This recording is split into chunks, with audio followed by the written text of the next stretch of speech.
Hello, hello, hello, ladies and gelatins. Nice to see you all today on this Wednesday. I'd say wonderful Wednesday, but I think it's just like a normal Wednesday, honestly. I feel like I have a bit of a lag today, but maybe that's just me. Maybe that's just me. It's all good. Anyways, so we are here to continue being exocolonists. And we just did a rest, so perfect. Ideal.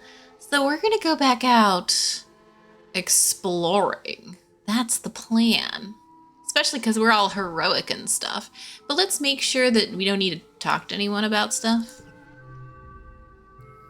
Ladies and gelatins, yes, indeed. Yes, I love the pun. Bulldog gifted me with that a couple years ago, and it's a delight, and I've kept it ever since. Because, my goodness, do I love wordplay. It's great to see you guys. Y'all. And I appreciate the hydrate and stretch, of course. I don't have any tea today because I just didn't make it in time. Which is kind of a shame because I could definitely go for some tea right now. But I'll just make it after stream today. We can have tea later. In the meantime, we can have drama. Tangent is about to duck back into engineering when you approach. She winches and shields her eyes from the sun. She looks at you miserably, and you notice her right eye is glowing faintly. I mean, listen. Sometimes you get into a flow and you keep going. I can't always do it, but like sometimes you can and you just keep going. But I think Bulldog probably would beat me in any pun battle. Just devastated. It's my new hollow eye implant, Tange says. Its ghostly glow snaps in and out of existence as she blinks. I seem to be experiencing some unpleasant side effects from it, similar to that of an ocular migraine. Oh, I hate those. They're really annoying and weird. Instance warned me that this level of visual information can be difficult for the human brain to comprehend at first. You agree to follow her into engineering to get out of the sun. It's similar to a holopalm, she explains, still holding her forehead and squinting, but with an infinitely large screen because it projects it directly onto the oculus. It used to belong to Dr. Instance, but she passed it down to me, helped with my work. Maybe she didn't know. I'm sure you'll get used to it soon. Tange sets her jaw and nods, determined. I know I will. It's only pain. It's more than an implant, Tange continues as you follow her to the medbay labs. Hollow eyes are on the very forefront of human augmentation. They represent our next steps towards ascending as a species. Yes, get that transhumanism. I love transhumanism. I love this energy. Like, I would be totally down to be hooked up with... Here's the thing. I would love to be hooked up with, like, robot augmentations and stuff. The problem I have is I don't trust the companies that would sell that to me. Not even a little bit. I don't trust corporations at all. Like, 0% trust for corporations. 0. Like, Tange can, because Tange knows where it came from, knows what it's made of, and can program it herself. So, like, Tange is in a great place for this. If you're in a place where you can be in charge of your own transhumanism, go for it. Go for it. She touches the red scar where her holopalm used to be. No more clunky screens. No privacy concerns, she says quietly. Elegant, integrated design. It observes the motion of my hands and uses to generate an AR interface for my entire field of vision. It's partly powered by my own metabolism through the magnets embedded in my skull. It's beautiful. Nobody else is here. You hear the gentle hum of experiments running in the corner. This kind of technology is so far beyond what we're capable of reproducing in the colony. Tange sighs, rubbing her temple under the implant. Once they're gone, they're gone. Maybe Earth will send us a shipment of new ones someday, but I expect they develop something more advanced since we've left Earth. Suppose it's more likely they've forgotten about us completely. Bring, bring! The quiet hum of the laboratory is shattered by an alarm. Tange jumps at the sudden noise and shuts her eyes tight. I have to get this, she mutters, gesturing in the air to silence the ringing. The simulation I'm running is time-sensitive, she explains. The specimens require minute changes to their environment every 2 hours. Temperature, humidity, light levels. She grimaces. We had better automation. This wouldn't be a problem. Oh. We don't have either. We can't help with the migraine, but we can do the thing. We have 41 biology.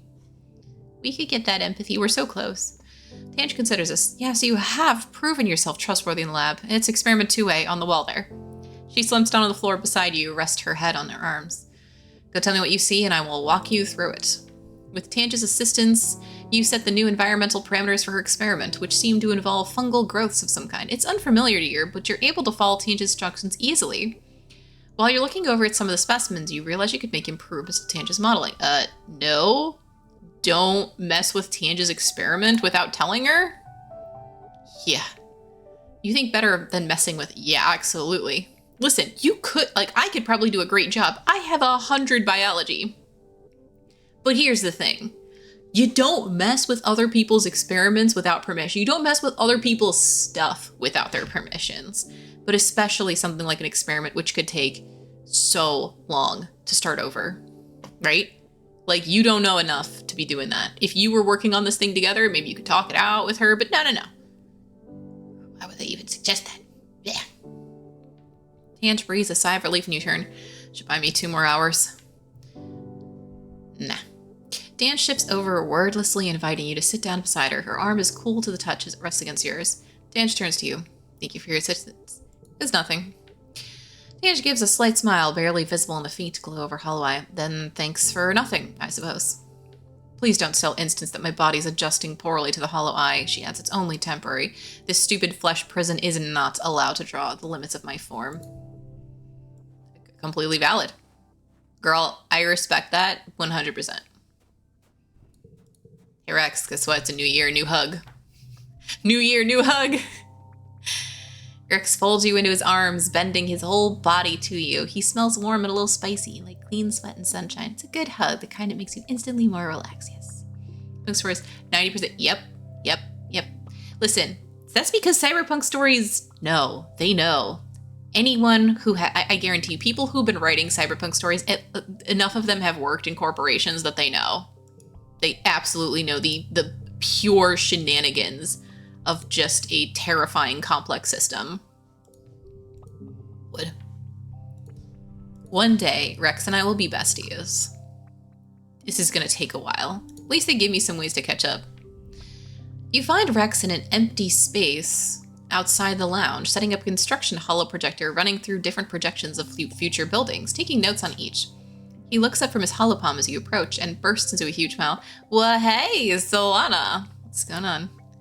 Rex jerks a thumb at his chest. You're looking at the newest member of the colony construction crew. I'm surveying the colony for places to build new private family quarters. People are going to want to raise families here soon. Isn't that real? Why, the construction crew? Yeah, obviously they're going to raise families. What's not to like? Rex replies, I get to be outside almost all day, get to make something great. And hey, he leads in conspiratorially. Have you seen the bods on the rest of the construction crew? Ah, woo! That's valid. Besides, he continues, I think I kind of got an idea of what I want to contribute to the colony. I want to build a bar, a real one, not just a canteen, nice decor, space for live music, cushions everywhere, fun drinks. Mars has been helping me with the dates. He sighs dreamily. Can you imagine a place where the whole point is to just relax and be with your friends? Yeah, that sounds incredible. Bars are great. Alcohol not even required. Just go, have tasty bevs, hang with peeps. It's a good time. I think so too, Rex says, spreading his hands wide. People need leisure time. We need time to connect with other humans. We're social creatures. We need our packs. All I want to do is to help people connect with each other, you know? Rex says, I love building things. I love cooking things. Love making people happy. Coming together to create something is why we're alive. He gestures around. And I don't mean buildings. I mean, they're all right. But what I'm really into is everything that goes into making a building. It's more than just walls and a ceiling. It's an agreement between people that we're going to form a society, that we're going to cooperate to make something bigger than ourselves, and we're going to meet there in peace. Rex shakes his head, clearing his thoughts. Sorry, I'm just really passionate about the stuff he laughs. This and hugs. We humans are also really good at hugs. Yes. I like Rex a lot. Rex is great. Oh, can you bring me sticks? Yes. For going to a pub, eat the food. Eat the food, hang out with people, have a bev. Like, it's a good space to be so long as it's not expensive. And the problem is that a lot of those places are expensive. But you can find cheaper ones. And then you can just chill and hang out and be outside and enjoy the vibe of being a part of something. Like, listen, going to a pub or a bar with your friends to hang out is basically like parallel play with all the people there. Like, I know this is a very generous interpretation of parallel play, but like, I feel like it really is just the feeling of like community, but you don't actually need to interact with everyone. But you could, but you don't have to. But they're still there, and you're still a part of society, and sometimes you see things that are entertaining. People watching is great. I love people watching. Of course I will. Rex bounces on his heels and launches into a huge hug. Thank you, I really appreciate it. If you find it, you just bring it to me. Yes. Help Rex build something. I mean, we've been giving him this stuff, so I guess that's why he wants the sticks. Okay. Yo, Nomi, what up? Ooh. You guys don't have to worry about with us around, Nomi says proudly. It's super great you showed up when we did, right? Now the colony can protect itself, and the people on Helio who didn't want to be soldiers, Nomi gestures at themselves, well, we don't have to be. Want to make something? Nomi flaps her hand in front of her face. I do, but it's so hot on this planet, don't you think? Not this time of year. You shrug. Sure, it's different than living on a climate-controlled spaceship, but you're kind of used to it by now. Nomi snaps her fingers. Wait, we should make something to stay cool. I love this art. This art is great. Oh my god. You and Nomi brainstorm all sorts of weird and wonderful ways to stay cool. Umbrella hats, sunglasses with funny shapes, giant vats of cooling goop, but it all seems too complicated. Eventually, you just end up doodling on some of Nomi's paper and folding it to make fans. Sometimes the best solutions are the most simple. They smile, fanning themselves with their new Turbogo Hyperjet Transform fan. I'll also give you a gift. Da-da-da. Pretty sparkle. Yo, Nomi, what else? Nomi's camping out in the lounge, their holopad screen spread out before them like a drawing table. And on another screen, there's a collection of photos of a manticore. Nomi looks between the two screens, their brow furrowed in concentration as they scribble directly onto the screen of the stylus. What are you doing? Well, Nomi replies thoughtfully, I want to write and illustrate a story about aliens like in Turbo Girl Hyperjet Transform, except using the Xenos here on Vertumna, like manticores and faceless and stuff. But they can talk, and instead of attacking the colony, they help people instead. This sounds cool. Thanks, Nomi chirps, scribbling happily at their drawing. I got the idea from the second Turbo Girl Hyperjet OVA. You know, the one where the Medusa demons show up and the aliens and the Turbo Girls have to band together to defeat their common enemy? Yes, I remember that part. Nomi looks at you with a start. Oh, they exclaim, that reminds me. So I'm trying to brush up on my xenoanatomy and I'm totally fine with writing, but... They blow a big breath, ruffling their bangs. I kind of haven't been here long enough to make sure it feels right, you know, to make it go pop. And I want to make sure I'm being, you know, sensitive about stuff I don't know a lot about. So I was wondering, could you help me with some of the world building? Of course. Are you kidding me? I'm so into this kind of stuff. You spend an enjoyable afternoon helping Nomi with their story. When you're done, they give you a big hug and thank you profusely for your help. You feel really proud of what you've accomplished. Making stuff is one of the best parts. Like, making stuff without thinking about the consequences or whether or not you're like actually good at it is one of the best parts about being a kid. Yeah, you can do it as an adult too, but it is harder because you're just like, is this how I should be spending my time? Am I spending my time correctly? You'll always ask yourself. Always. Found something you might like. Here's a crystal. Tammy, I haven't given a gift to in a little while. She can have a flower. She likes flowers. Got you a present. Here's a flower. Is the next time these people have late pollen? Yeah, we got some time. Oh, and this also needs a gift. Yo, Dis.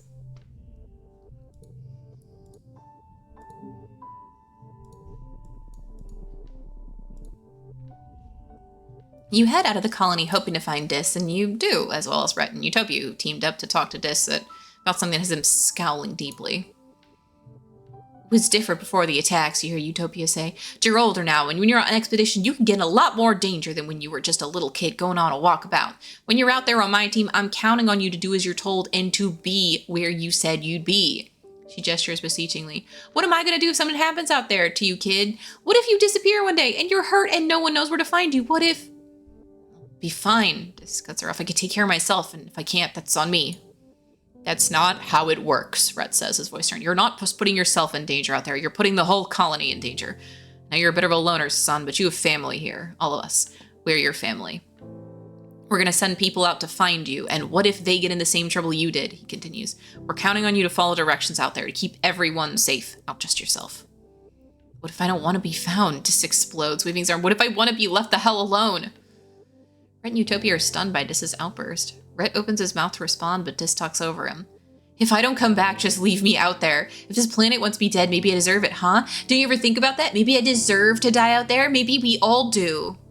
Then Dis stomps away, Rhett and Utopia looking stunned. You follow Dis around the other walls of the colony to where he's angrily pulling things out of the drain pipe.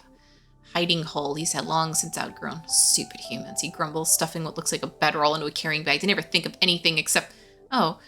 He continues, trailing off to when he sees you. What do you want? Are you okay? I'm great, Dis mutters. Just awesome, actually, yeah.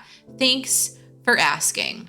Watch him pull things from his hideaway and throw them in a 2-pile. Screw this colony, he says. I didn't ask to be a part of it. I don't need it. I don't need anyone. I'd be better living off in the woods like an animal. At least that's real. Phew. He reaches in far and pulls out a busted-up-looking mechanical device, his old alien communicator he made using gear he stole from Candice. Guess I don't need this anymore. I feel like Dis run away. I feel like we should say, take me with you.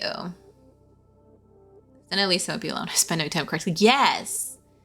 Yep, I've been there. I will say it definitely helps having like the beginning of career stuff, but even I found like, I thought like, oh, when I have a job, I will be at least very certain that I'm spending my time correctly. I'm where I'm supposed to be and I'm doing what I'm supposed to do. And it's mostly correct. Then I keep hearing how I should still be growing and building all my skills. And I'm like, yeah, I like growing and building skills, but also, man, I am tired. There's a lot that I'm doing just surviving sometimes with like job stuff. And like, again, I like my tasks. I like what I do. I'm not even bad at what I do. I'm not amazing at it. I'm learning a lot, but like I'm still pretty new, so it makes sense. But sometimes it definitely feels like, am I doing the right thing? But then also sometimes I'm like, I kind of don't care as long as I'm able to sometimes take breaks, you know? It's really hard to know. It's really, really hard to know. And then am I spending my free time correctly? Sometimes I'm just like, I just want to lay down and watch anime for 5 hours. Still feels great. Still feels great to get to do that. Speaking of which, I caught up on, what level? Well, oh my gosh, I literally can't remember the name of this anime. It's like leveling. Solo leveling, that's the one. Solo leveling. I'm all caught up on that. What a crazy ride. It is like OPMC to the nth degree. I love it. All right, let's give this a shot. I was kind of secretly using that as a way to like consider changing my mind.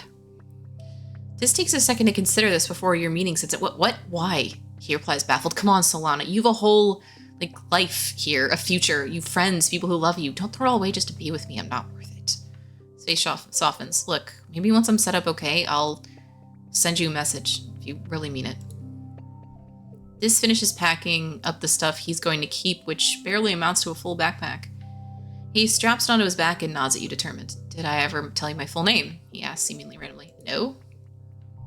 This smiles a little at that, just with the corners of his mouth, and he huffs at the self-depreciating laugh. Yeah, I probably wouldn't have. It sucks, honestly. It's dysthemia. Doesn't that mean... Yeah, it means being sad. What a joke, right? Who names their kid that? He shakes his head. Aunt Anne always talks about how babies make everyone happier. Was my mom sad before she had me and Tange, or did having us make her sad? Smile twist. Was it me? Was I the reason? That is really brutal. Oh god. Dis scuffs his boot in the dirt. Whatever, he mumbles. No one's cared about me, basically, ever. Since before I was born. My own mom didn't love me. The, like, one person who you think could. He looks up at this guy and blinks rapidly. Whatever, he repeats. I'm out of here. Thanks for everything, Solana. You're the only good thing about this shithole. I'm gonna miss you. Give him a hug. You throw your arms around Dis, who grunts and packs your back awkwardly. He doesn't relax until you fully relent and let him go. You watch him disappear between the fungal trees. Within minutes, he's out of sight. You're getting ready for bed later that day when you see a colony-wide announcement through your holocron. It reads as follows. Oops. Reminder that there are to be no unauthorized trips outside the walls without prior authorization from Expeditions Command. Anyone caught in violation of this rule will be punished. This includes going for a walk. It is dangerous outside the walls and is only to be done by trained and armed personnel. Thank you, Command. How about that? You send us a message. This messages you back immediately with just a picture of a knife. I'm guessing you didn't get very far. Aw.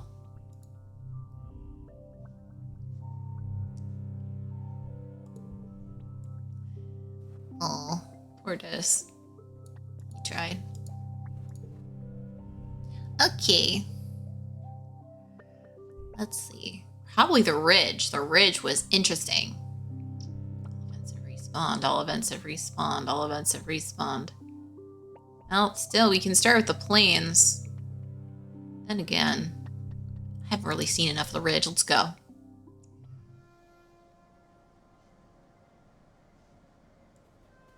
Do do do do do do do do. Boss event remains. We know that's true. Getting thirsty. Yep. Suns are high. Search for water. Perception challenge. Because we really need higher perception skill. Challenge win. Yes. Yes, yes, yes, yes.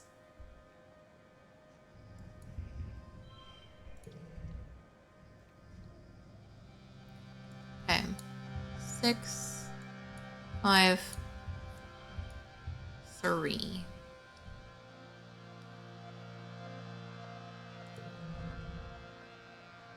And a goal of 7. I think we're gonna hit it, guys. Y'all, I think we're gonna hit that goal. 5, 4, 3. Can we get this super goal? We can. Yeah. 2, 1. We could probably do better than this, but oh no, it's actually the best score we could have gotten. Yo, yo, what up, little dog? How it going? There's no natural water around you, but your search finds your lost canteen. Hooray!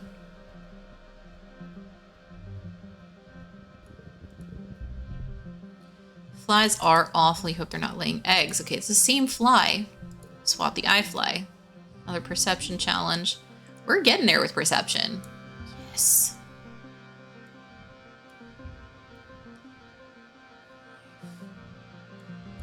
Three, 4, 5. Seems fine. First collectible use is free. Oh! Then in that case... No, we can do better than this with this later.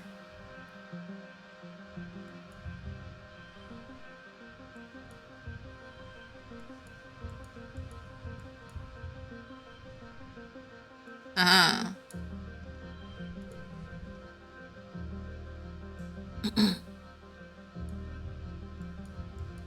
Oh, it's just the...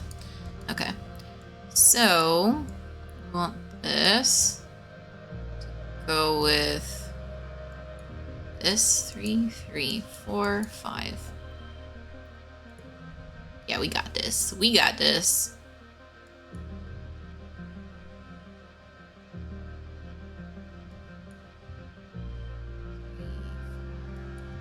Barnes. 2, 3. 1, 2, 3, 4, 5. Ba-doop. Oh, we could have done better. That's fine.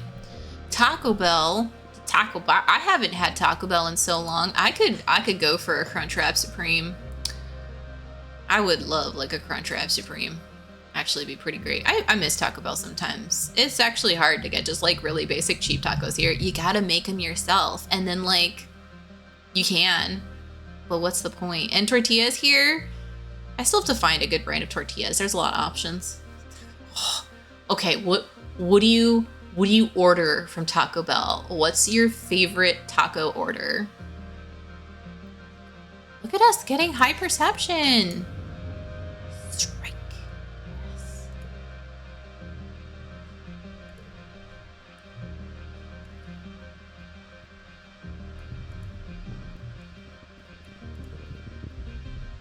Cheap fast food is great every once in a while, like for realsies. We need to use this. 3, 4, 5.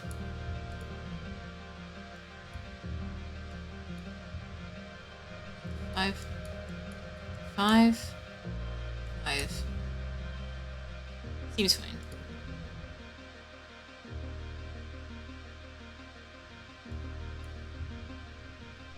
Eight.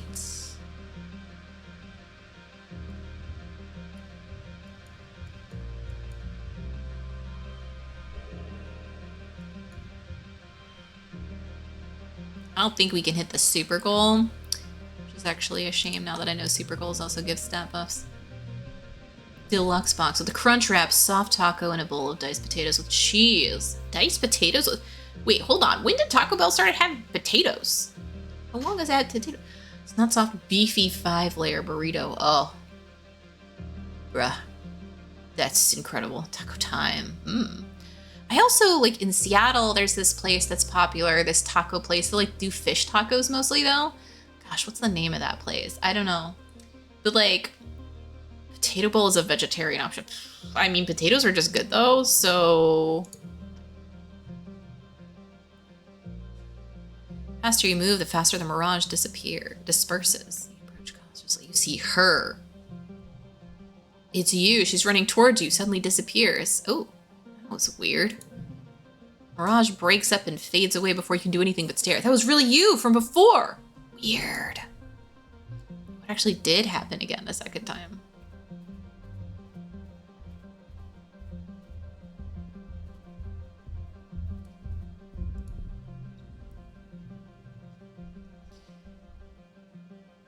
Hell yeah. You find your way blocked by a massive wall. No, a hollow pillar knocked over and lying on the side of the sand. It's absolutely massive, stretches to your left and right at least 1 kilometer in each direction. At some points, it's crumbled enough you could likely scale over it.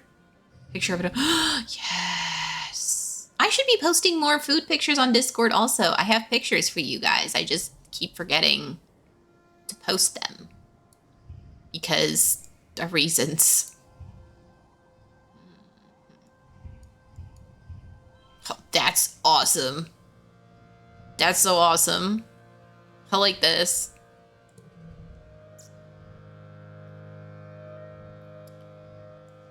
Their cards. 4, 5, 6, 5. Okay, well, still. 6, 5, 5. Seems okay. Of course, we don't get the thing to improve our engineering by 1. On this, we get moms instead, which is still great, don't get me wrong, but still.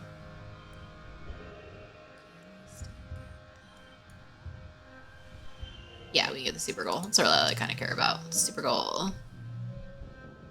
See? Extra from super goals. Like an hour away in walking distance. You know, that sounds pretty worth it though, especially because like then also you get to go on walksies. And walksies are great. Find more scraps of convergent domain, writing, and technology. You document everything to bring back to Utopia. New perk! Extra card draw. Nice!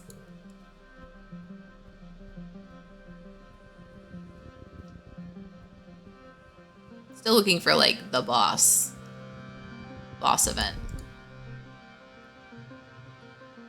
Goes where? Taco Bell. Yo, app, what up?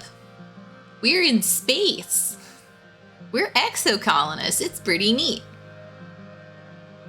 Yeah, exactly. I totally understand. Like when you can have a long walk, it's so fantastic. Like nowadays, I swear, like the fact that they've turned long walks into a luxury is really sad. It says so much that we have to constantly time manage. Like honestly, oh my God, like think about how we've evolved in society. Like think about like basically like taking a long time to go places or do things was just how life used to be. It just took a long time to do things. It just took a long time to get things done and you had to wait for a lot of stuff. Nowadays, people expect Like, people expect other people, and we expect people in society to have just be doing stuff constantly, always being productive, always getting stuff done, always doing things all the time, constantly. It is crazy making. And think about how what we've done to all these people, like, oh, time management is a necessary skill for humans. It wasn't like 100 years ago. It wasn't at all like 200 years ago. Like, I swear, it's even more so. You want if you to walk? Hell yeah. Everyone, like, dude, if I could take a walk to Taco Bell, I would consider it. Like, I could take a walk to some nice places. I could definitely go on an adventure, but like, not this time of day. Everything's closed now. So late at night. Yeah. Hell yeah. I love walking. I don't like cars, personally. I love walking. I love metro. Love stuff we should walk across the ocean. That'd take a long time. That'd take probably forever amount of time. Like group dinner with friends. Ooh! Oh my gosh, that's super exciting. That sounds amazing. But another time you may. The Taco Bell will always be there. Waiting, watching, growing in power. You never know.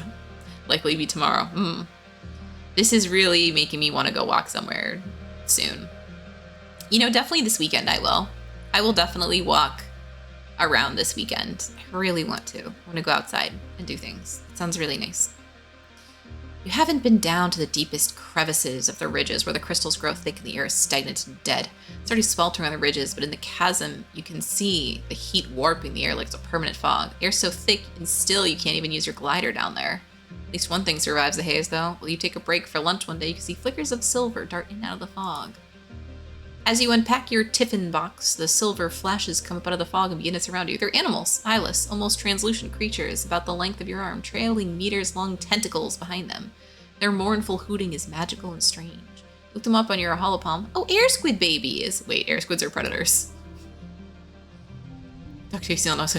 Yeah, dogs will do that. That is, it's one of the upsides and downsides of dogs. I can see, like, both really. It is definitely both. It's like the same. Let's see. No, I don't want to do the stress if I can avoid it. I don't have any gemmos. We don't need this anymore, honestly.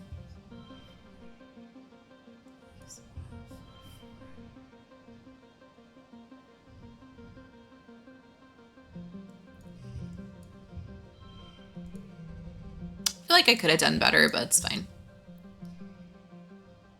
All cards because 2 extra cards when drawn. Each other. No, probably this. Oh, okay. 6, 7, 8. Okay, well we could have had that, but 6, 8, 9 was. Oh.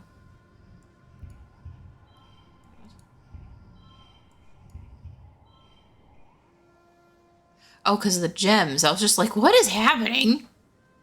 Okay, 34. Still think I can manage this. Somehow. 6,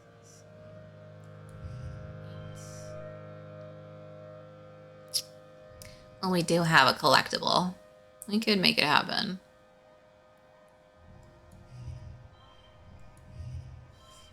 5, 8, 9. What if? Best. 6,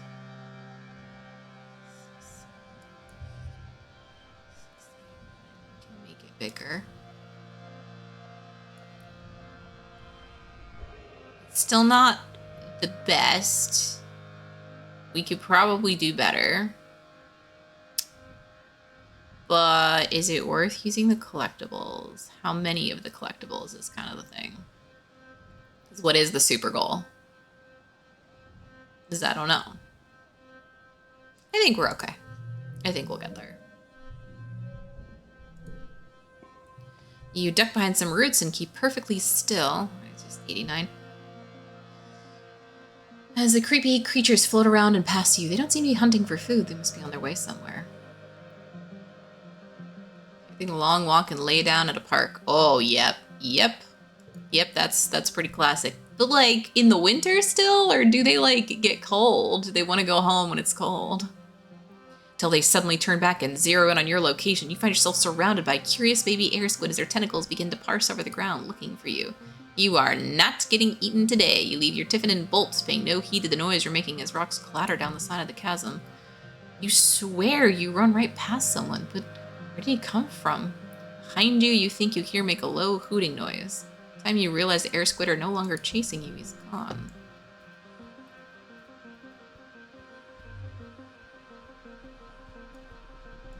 Oh, flower refreshed.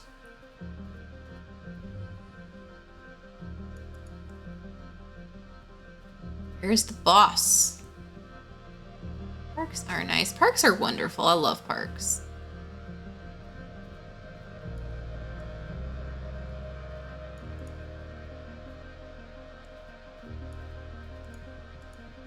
Game, show me how to get over there. Fine, I'll go this way. Yeah, it's super cold outside lately. Cross the bridge very carefully. Yes. Curious bridge, of course. Shuffle across it slowly, examining the cracks and sticking to the solid places. You accidentally send a few more pebbles skittering over the edge and think better than me. Yeah, that's it.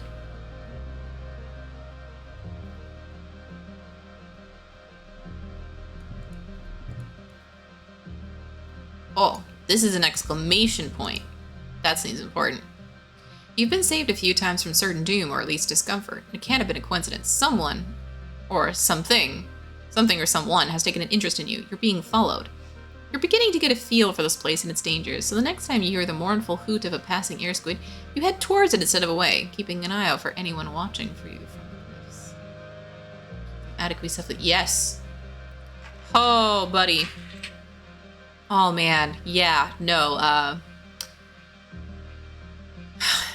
we are not going to get deep into politics here because it is a tough road, but all I will say right now is it absolutely, it broke my heart to see what's happening with the national parks. Like, that is heart-wrenching. That is heartbreaking. Like, all the other drama and stuff, like, that's just a whole nother level. And I just hope it'll be okay. I just hope it'll be better. Because literally, on the positive note, still, because it's still true, the national parks in the US are literally one of the best things about the US. The nature in the US, the way it's taken care of, the way you can see so much of everything, some of the beautiful uniqueness of it. It is like one of the biggest reasons people want to travel to the US. People get so excited about the idea of like a big road trip across the US, getting an RV and stuff. Like, Europeans talk to me about this all the time. And literally, as soon as people find out I'm American, they talk about how amazing America, like, nature and national parks are. Like, a lot of people want to go to like New York City and LA and stuff. Yeah, sure, of course. But like, most everyone really wants to see the nature. And I don't blame them. It's gorgeous. And I just hope that it will continue to stay this way. I mean, yeah, I have hope for this. Yeah, no, it is really cool. Like, I will say, like, a lot of the diversity, like, yeah, you can still find it, like, in Europe, of course. You can find almost all the things that you find in the US somewhere else, too. But, there is always going to be unique stuff everywhere. That's how the world works. There's always unique things. And it's something that you can just kind of keep going and keep just enjoying. And there's so many areas of the US that are just completely just untouched. Just super cool. And it's impossible for that to change very quickly just because the US is massive. So at minimum, that'll still be a thing. And yeah, I hope that when I am able to come back and visit again, I can go see some of the national parks that I haven't seen before. and go see some of the beautiful nature like the Redwood Forest or Yellowstone or even like the Grand Canyon and all that stuff. I still look forward to that. Problem is, everything's so far away. It's hard to find the time to actually do all those things, especially because, you know, I also want to spend time with my family and my friends who are not near those things. Yeah, no, I feel like it's got to be on everyone's list of like something that just sounds really cool. Just cross-country road trip across the U.S. Because it just seems cool. There are roads all the way from one side of the U.S. to the other. It's very doable. Yeah, some of my friends have been to Yellowstone also. And I've seen some really cool pictures and I've seen some awesome stuff and just, yeah, no, it seems great. Awesome, for sure. Limestone caverns. Ooh. Awesome. Never been west of the Mississippi River. So even more reason to have that on your list of things to do. So much travel, so much to explore. Plus, like, all the burger places change. I know, it seems so silly, we're talking about nature, but it is true, like, like, seeing just, like, the culture of the U.S. is still the U.S., but, like, little things do change over all that distance. Load up your covered wagon and it's time to go fording. Oh god, Oregon Trail. Oregon Trail. No, I don't want to die of dysentery, please. There. Just as you think you're gonna have to grab its tentacles and fly it like a kite to get your savior to show up, you see a shadowy humanoid figure appear nearby a ridge. You make eye contact and both freeze. His almond-shaped eyes widen in his not quite human face and he slips out of sight again. Oh yeah, we're gonna track this person. Rather than rush after him, you use your tracking skills to carefully follow his path and sneak up on him. You pounce like a manticore. The two of you tumble to the ground. You pin his arms. Whoa. That is not what I was expecting for some reason, and yet I should have expected that for some reason. We're gonna pin this alien man. You get a good look at the face for the first time, the long, delicate features, the odd tone of his skin, almost purple, and his glittering alien eyes. Before you can answer your questions, you jump off him and back away. What? Who is he? Is this a body pillow? Right, it looks like a body pillow art. In-N-Out's expanding. Ooh, I've never been to an In-N-Out. My favorite is honestly, my favorite like of the burger chains is still Steak and Shake, just because I have really good memories of like eggnog shakes from Steak and Shake. But like, oh my god, what is happening in this game? He brushes the dirt from his clothes and stands up tall. Very tall. You have to take another step back to get a good look at him. You catch a glimpse of a pale purple wrist under his tattered black sleeves, delicate like bird bones. I am a gardener, he purrs, and you are trespassing on my planet. Now that you can see all of him, you confirm he's definitely not human. Besides the purple tint to his skin, he's just constructed differently. Humans, but not, and taken as a whole, these little discrepancies add up to something decidedly alien. Alien? He laughs, a light and infectious chuckle that sounds more animal than human. It goes on for a bit too long. You think he might be poking fun at you. Actually, you're the alien here, if you think about it. Confetti cannon for that. Well, honestly, confetti cannon, we could have definitely done that around the time where we saw the body pillow version.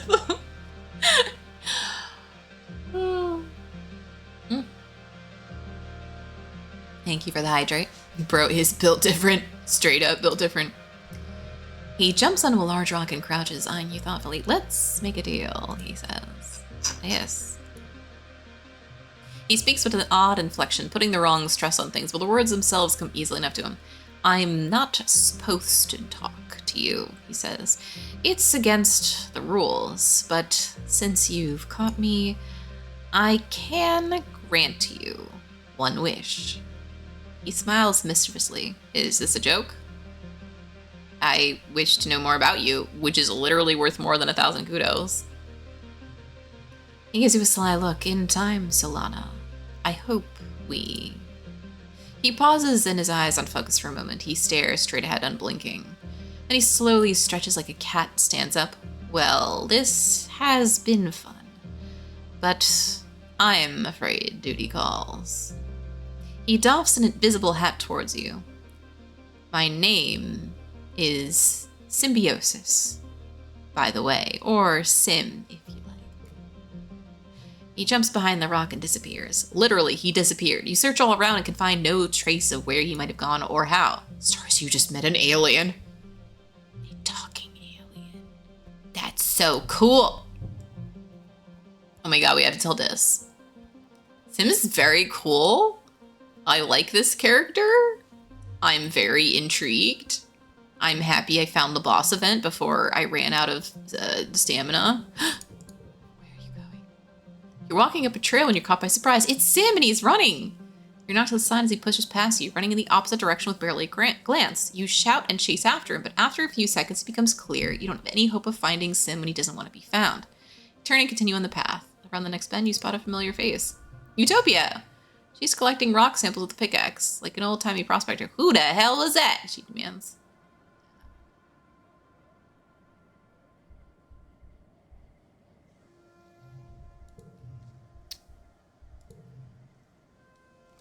Simple pleasures. That was an alien named Sim. An alien, huh? Is this some kind of role-playing thing? She hikes her pickaxe off the shoulder. Whatever, just watch where you're running, okay? The gravel's loose around here.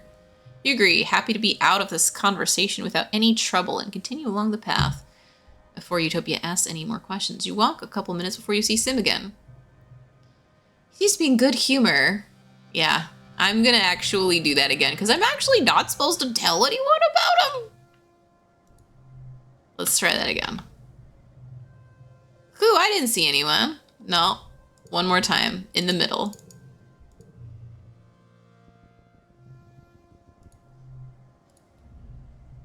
It's just my friend. One of your school friends, Utopia says, wiping the back of her hand across her forehead. You kids sure spout fast. Or does this have an older brother I don't know about? She hikes her pickaxe off her shoulder. Whatever, just watch where you're running, okay? Yep. Right? I like to make save games that tell me things about what's happening. Agree, happy to be out of the conversation without any trouble. Oh, it is tiresome to be so secretive. He wipes his eyes, brimming with mirth. It is such a pleasure to be around you and Dis and to not have to hide myself. Oh, Dis knows about you too. He sobers quickly. I do appreciate your discretion, he says. It's not the right time for the gardeners to be formally introduced. To do so too early would cause a great degree of chaos. Yes, even the female surveyor, he continues. I do like her, but I've learned from my limited experience with your kind that adults of your species do not react well to surprises. It is good you are here, though, Sim continues, as I do need something from you. Data. Sim holds up his hands. Please do not be alarmed, he says placatingly. I do not mean sensitive information such as personnel and defenses. I mean only the contents of your digital cultural archives, like holovids. Yes, exactly. Your holographic recordings of movies, music, books, cultural artifacts only, I promise. Why? Well, isn't it obvious? I wish to know more about your kind. I wish to learn how to... Struggles to look for the right phrasing. I wish to learn how to act in a way that is not so discomforting to humans. Okay. Sim's gentle smile grows warmer. Truly? Yes. Clasping his hands. Oh, I thought it would take a great deal more convincing. You are surprising. It's such a pleasure. Whoa. We could flirt with Sim. Save again. Just save again. We're gonna flirt with Sim. We're flirting with Sim. An alien. Like you can't say no. Likely find a mem drive, the engineering fill it. You've practiced a payment of that kind. Oh, Sim starts laughs, his hand shooting up to cover his mouth. Oh, you're so bold, Solana. That is a quality I genuinely admire about you. What a marvelous gift to be able to simply voice whatever is on your mind without the burden of forethought. I don't know if he is like dissing me or... Oh, we'll see. He taps his lips thoughtfully. Perhaps watching your holographic videos will help me understand the nuances of your request. Sim just here? Here I brought... Ooh, take a closer look. I brought you something. I feel like he knows about the strange devices. Let's try that again. Banana fact, country of Fiji is the only one with bananas on their national flag, alongside sugarcane and coconuts, representing the country's major crops on their coat of arms. That sounds awesome.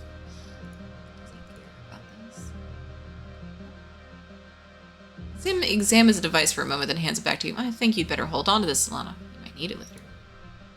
Okay. Take a closer look. It's only fair you observe Sim in the same manner he often observes you, intently and while hidden behind a tree. You pretend to leave, then double back and watch from a short distance away. Hope you'll see what he does when you aren't around. Sim looks like a human if an alien had to draw a human entirely from written description. Too tall, too long, his eyes too black, his whole posture too weirdly attentive. His hair is the most interesting part, so perfectly kept for someone who seems to live in the wilderness, and sometimes you swear it moves in ways hair shouldn't. The first time you saw a time-lapse video of a flower turning towards the sun. You watch in silence for nearly 10 minutes, but Sim does absolutely nothing. He tilts his head like he's listening to the wind, then he leans over to stare at a random patch of grass for too long. Eventually, he turns to stare straight at the spot you're hiding. You bears, do you like what you see, Sugarbug? Yeah, obviously. You know I do. Sim smiles coyly. Good, he replies. He tosses his long hair over his shoulder, extends his hands, burying himself for your inspection. It is not a crime to be curious, he says. Well, I find myself very curious about you. You look your fill now that he's offered. You find yourself constantly drawn back to his deep silver eyes and hypnotic movement of his hair. Within moments, you find yourself more relaxed. Sim's faint smile fills your vision, blanking out the rest of your senses. Do not be alarmed, he says. His voice sounds coming from the bottom of a well. I have the ability to induce a mild sedative effect in organic creatures. I find it useful in reducing their cortisol levels, so I tend to them more easily. If you find it soothing, I'd be happy to use it on you at your request. You simply to ask. Yeah, give me the anti-stress. Can we calm down? Of course, Sim murmurs. Head out. Yes, enjoy your dinner in D&D. Have a wonderful evening, Bulldog. Thanks for stopping by. His cool hands alight on your cheeks, tilting your head to look into his eyes. With moments, you feel the burdens of your day lift off the shoulders like a balloon floating away into the sky. Your consciousness reasserts itself sometime later, and you find yourself held in Sim's long arms. You blink away the brain fog and pull yourself together, thanking him for the experience. Sim smiles. It's my pleasure, Solana. Stay safe out there. Take an even closer look at Sim. This time you'll catch Sim doing something weird and alien. You send a survey drone to follow him and watch through your holopalm as he heads into the forest. He comes to a still pond and crouches by it, staring intently in the water. And with a flick of his wrist, he snatches an eel from the depths and bites its head clean off. Then he looks up at the drone and gives you a jaunty wave as if he knew it was there all along. Wait, does Sim usually eat raw living animals? Was he just doing it because you knew you were trying to catch him doing something weird? Oh, we're so close to hitting 100 on that. Okay, we have to wait till we can actually go to engineering and get the stuff. Guess I'll try going this way. Oh, the obsidian, yes. Carefully walk around the edges.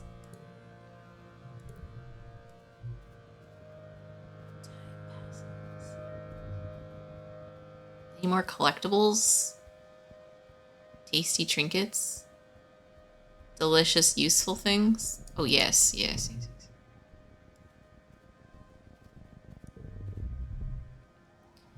A beautiful little locust lands on your arm. It calmly washes its face with its forearms and vibrates its wings like it's cooling off. Oh, it's all alone. Oh, goodness, yes. I don't think we can do that better. Probably we could if we...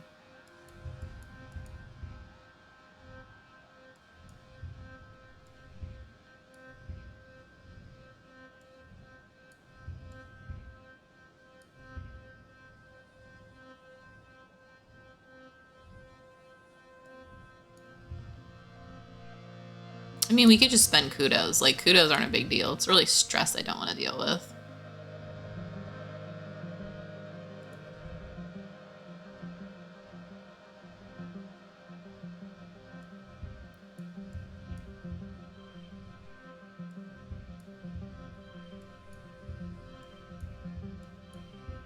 Oh. I feel like we could definitely do this better. And yes. I find myself unable to figure this little puzzle out.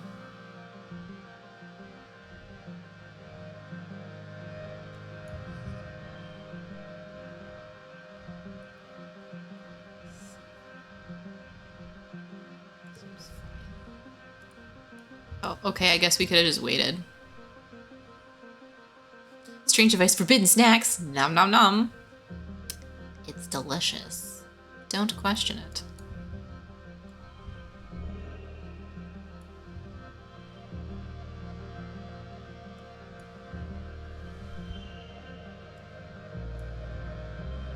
Super goal. Neat. Yeah. Oh, 95 perception. You look up at your holopalm. It's a mask wing, named because when it's frightened, it opens its wings all the way and flips them forward, making it look like a grimacing manticore. Scary. Even scarier is how much they can eat. They usually eat leafy plant matter, but they're not above eating fabric, wood, hair, even skin. They swarm in dust and in hot places like ridges. You see something out of the corner of your eye and look up from your new friend. Oh, In the distance, you see a haze above the ground. It's the locusts, each one bigger than your fist. These insectoids can eat their weight in under an hour. There are millions of them out here, and they'll be here soon. Your buddy takes off to join its friends, and you gotta go. You make it to your glider in time, thankfully. You can come back to this place later in the week, when foliage there is now stripped bare. The only things still standing are the crystals, glinting in the sunlight. You're too worn out and tired, you're gonna have to go home. That's fine.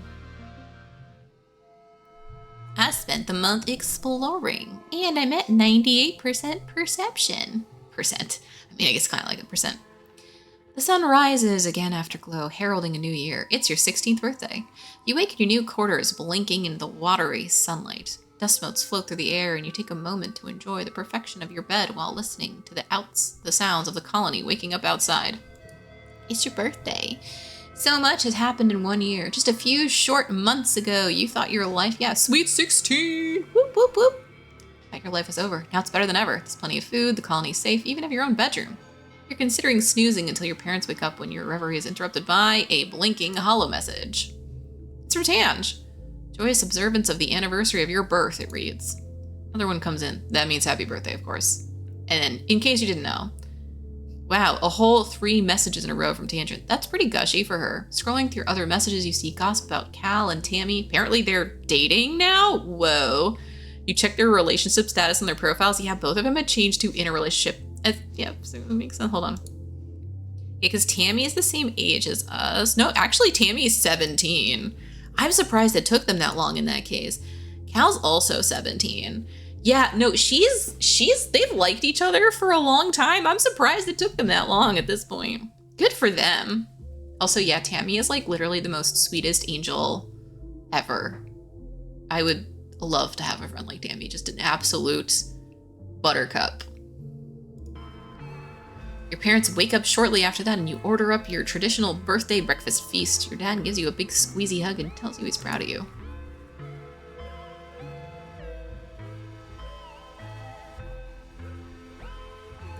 Hooray! Yo, Cal. You dating Tammy? You better be good to her. I mean, Cal's also a softie. Lana, ever had moo juice straight from the tap? It's something else, let me tell you. Nah. We like Cal, but not that much. Your mom and dad are taking a midday break in the shade of a trellis as wave you over as you approach. Solana, come here, Dad says, pulling up a crate with his foot and patting the top invitingly. Come spend some time with your old mom and pop. How's your day been? Extrasolarly spectacular. Our fearless explorer. Your mom drawls, taking a swig from a canteen. She wipes her mouth with the back of her hand and passes the canteen back to your dad. Made friends with any alien life forms yet? Yes. Her face goes on a journey. Friends with any... What? Do they know about Sim? How could they? Your parents chuckle at your expression. Wow, Solana, you know, like the little hop eyes that sneak in, or a blip bug. Oh, those kind of aliens. You thought for sure they were asking about Sim. But hey, while they're asking, do we want to be honest with our parents? Simply honest? Just one alien named Sim. You tell him he met an alien, a smart one, with 2 legs, 2 arms, and a humanish face. Had conversations with him. He likes humans. Parents exchange a dubious look. I already checked, kiddo. Your dad says there is no alien civilization or Vertumna. None still alive anyway. Don't you think they would have contacted us if there was? Of sorts, maybe they're scared of us. Why would we... You just... I don't think we need this. This is like the dream thing, right? You dreamed you met an alien like you used to when you were younger. I know you've always had trouble telling your imagination from reality, but don't you think you're getting too old for these stories? Hi, just kidding. Your mom and dad, you had us going. Nah. Let's do that again. Redo. Spectacular. Nope, just boring old humans. Mom and Dad nod and go back to their conversation. You sit with them a while and share the canteen. It's ice blip tea. You're not supposed to drink it because it makes you feel kind of buzzy, but it makes the rest of the afternoon fly by.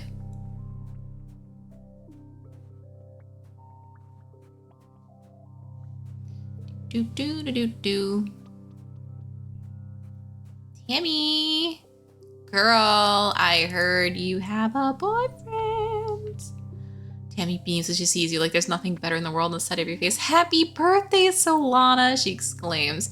Comes in for her annual birthday hug, throwing her arms around you, giving you a great big squeeze. Here, got you this. It's the cake. It's always the cake. Share it with Tammy. If I ever don't share the cake with Tammy, just know that I've been replaced by a monster. An absolute monster person.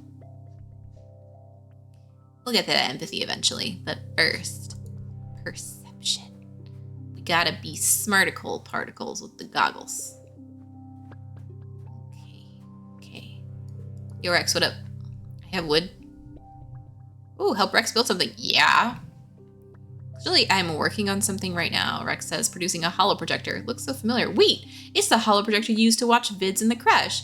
It's been broken ever since the crash was destroyed. So you could help me fix this up. I want to have outdoor movie nights. You help bring the holo projector back to life, then help him make an outdoor theater for it, complete with overhead lights and comfortable places to pile up your bedding. Aunt Anne provides the snacks. Rex looks at it with pride. We just have to figure out what to play for our opening night. Hell yeah. Okay, hold on. Engineering is here. No, this is command. Engineering is over by Tange. Obviously. Should have known better. I need to get the thing. Download data for Sim. Sim asks you for data on human culture. Shows, books, movie, etc. Need to find with enough memory. Okay, well, we'll try asking for one first. Physical storage media, huh? We don't use many of those, do we? He chuckled. Most everything's network. He's happy to help, though, and tells you to come with him to his workshop where he repairs robots. He starts rummaging around a desk, then another desk, and a footlocker and a cabinet. He sticks his tongue through his teeth while he wiggles his arm all the way to the back of a set of drawers. What do you need it for, anyway? Holopalm on the fritz? Kid, take a look at it for you. What happens if we tell the truth? I'm always so curious. You tell me an alien wants to watch old television shows so he can learn more about being human. Professor Hal just chuckles as he finally pulls out the disc. Okay, I wanna know if you what happens if you lie. He's just like, oh, you kids and your silly games. Again. Lie. You tell him you're going back up some special photos with vids on it, just in case the holonet goes down. Hal looks guilty at Congruence Monitor, which is currently dark. Yeah, I don't like to think about it, but the old girl's gonna break down eventually, he says quietly, like she can hear. Not for a long while yet, and probably not till you got grandbabies when she goes. No one's gonna know how to fix her. Even I couldn't. Not ready to say goodbye yet, he continues, not by a long shot, which is why I keep the robots going too, even the ones that were antiques when we left Earth. Hands you a tiny cylinder the size of your pinky finger. Well, here it is. You can plug it in here and copy whatever you need from the holonet onto it. I'll leave it to you. Start by carefully copying your favorite vids and games. You realize there's a shit ton more room on this tiny device. Sweep in several thousand more videos, as well as the entire concept of the school's Learningpedia. That should be enough for, well, a lifetime. You pull out the unit, admire it. It has a tiny holo projector at one end with a gesture sensor, just like your holopalm. Neat. Anything else I want to do? Probably not, because I probably want to... Yeah, ship ton is perfect. It's such a good little wordplay. Alright, so like, I actually thought I was gonna have to rest this month, but turns out I can sneak outside a bit more. You and Dis are sitting on the tailgate of one of the expedition's vehicles, shelling bobber seeds with your teeth and spitting the hard bits on the ground. Now that one of you points out something funny a passing surveyor does or spots something under the musk trees, This is the easiest way to talk to Dis, by not talking at all. Dis has always been like this. Being isolated from the other kids has made him thoughtful. Out of everyone, you think Dis might understand about Sim, be able to keep the secret. Oh, I trust Dis. You tell Dis you saw something interesting when you were out on expedition. Dis perks up immediately. Turn to look at you. Yeah? What? Been an alien, Dis. His jaw drops. Yes. His face goes an interesting color. You're worried for a moment that he's going to be upset with you teasing him, but no way. But I met an alien too, Solana. What was yours like? Tall, dark, and handsome. Dis's colors deepen. He looks at a loss for words, opening and closing his mouth a few times. Wait. His name is, do you mean Sim? You nod, and Dis suddenly becomes extremely interested in the hem of his sweater. Sim is more pretty than handsome, I think, he mumbles. He made me swear I wouldn't tell anyone else, Dis says earnestly. It's a weird expression on him. He said if other humans find out about the gardeners, we'd all be in a lot of danger. So we can talk about Sim, but we have to keep it a secret. Okay, so the Western Ridge Ruins. Okay, this will be our secret. Good. Repeats, good. Chilling bobber seeds in silence. I want to talk about... Nope. Can't talk about Sim.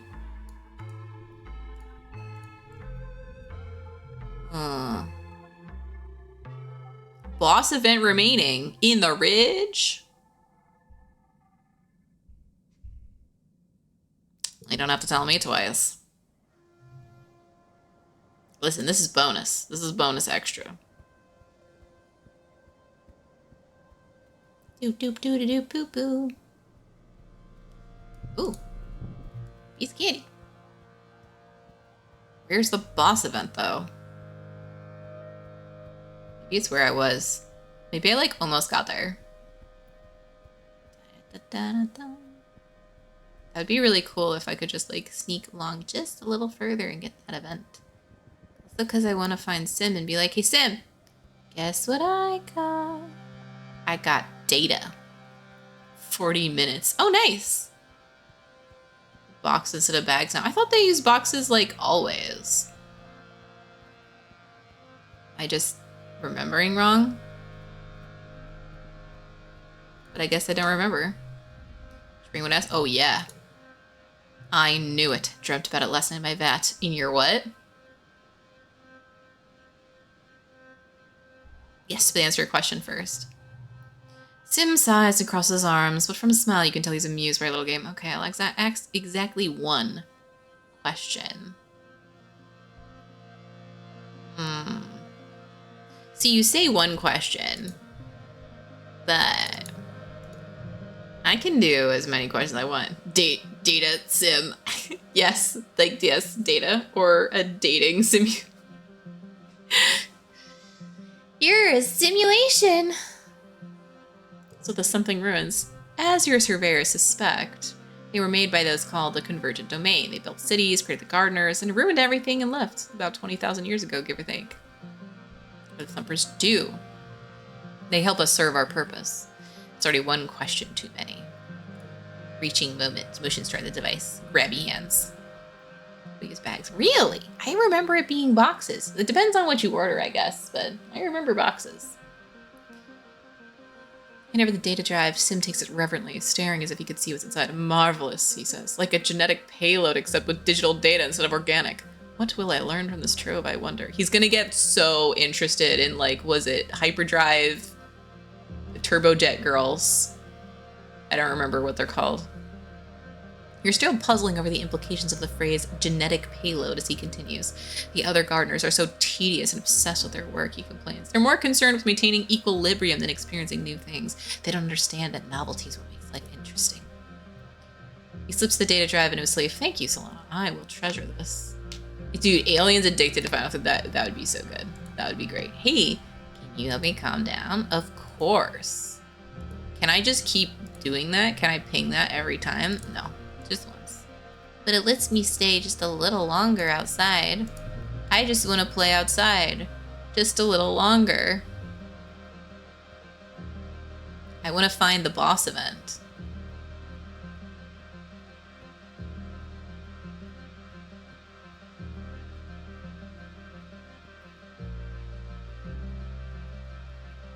Where could a boss event be hiding?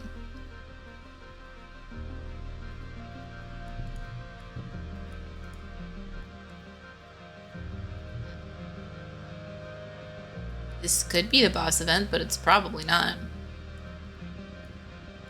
Utopia is interesting. I'll just have to come back, I think. Maybe sent a team of geologists to get a closer look at the region's weird terrain. Actually, hold on. Let me just load the save again. Because what if actually we go this way and then see what's over there? Because we might not do the thing. We might just be able to see what's over there. The path ahead is blocked by a field of snaking vines and brambles. They're flowering, enormous happy blossoms swaying in the shimmering heat waves. You can push through them, but your holopalm bleeps a warning. Radiation warning. Flowers seem to be highly radioactive. Far too radioactive for the mild shielding your suit provides. You might be able to pass through if you don't mind feeling the effects of radiation sickness till you can detox at medbay. Well, if it doesn't kill you outright. Yeah, push through. Oh, that was a bad idea. Nope. Load. Try doing it without pushing through. Turn around. Okay, it's one of those. I see. Team of geologists. Solana, she says, drawing everyone's attention. Solana, come here. Everyone, Solana's been working in this area a while. I'm sure she's got plenty of information on what's out here. Geologists politely turn towards you and listen. Here's what we got so far, Utopia says, speaking directly to you. Judging from how the layers of sedimentation are broken up, this place used to be pretty flat, for there must have been a ton of earthquake activity ripping up the land and bringing up these huge ridges. We can date the quakes around the time a lot of these ruins were created, she adds, and we're looking, but we haven't seen anything built after them. Like, that was it for the old convergent domain. These broken up layers are the same across the planet. Something sure happened about 20,000 years ago. Share the findings about the obsidian layer. You explain that below the sands there's a thick layer of dark silica crystal obsidian stuff the convergent domain used. To be nuts. Right, you can see it in the striations, yeah? It's one of the major landmarks in the geological timeline. Obsidian and earthquakes are both associated with volcanoes, but there are no volcanoes here. Not even a fault line, Utopia says, wiping forward. It's just not natural. Help them work. Oh yes, get that engineering. Set up a drone hive to measure the sediment layers along the cliffside. Learn a few things about rocks. Oh, we can... I don't know if it'll let us continue onward. We can try. It'll probably be like, no.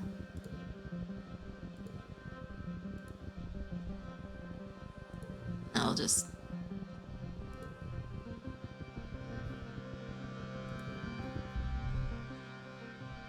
Radiation warning. Push through. Sick for days. Nope. Can't do it. I don't know how to get through it. Guess we'll just poke something else on our way out.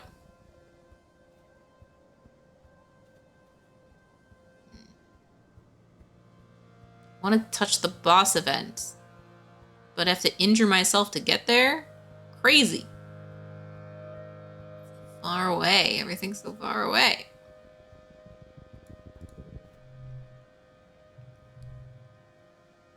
Ooh. You investigate a weird squeaking noise. Eventually following it to a source, an undulating swarm of sleek creatures are gathered on the cliff above you. You watch as they throw their tiny bodies off the edge, plummeting past you and out of sight. They scream and screech in excitement. Okay, weird. You pick your way down the slope, finding a second herd of miraculously unharmed weasels at the bottom. As you watch them, one lands in your head and, squeaking indignantly, goes to join the rest of the skin. Ouch. Hear the flapping of wings and look up. A whole colony of pink and orange dorbsmiths cling to the rocks overhead, nearly camouflaged. As the squeaking of the weasels reaches a fever pitch, these things are so cute. The dorbsmiths restfully take off on the cliff and flutter around. You watch as one of the little creatures pitches off edge of the cliff and lands square on the dorbsmith's back, sending them both plummeting to the bottom. As the large moth crashes fatally into the ground, the weasel curls its body and bounces harmlessly away, and scurries back to feed on its prey. Ooh, bounce weasels. Record the screeching your holopalm. What a noise. You're too worn out to continue. Oh, I know. But I got to a hundo perception. And a good chunk of engineering, which is great.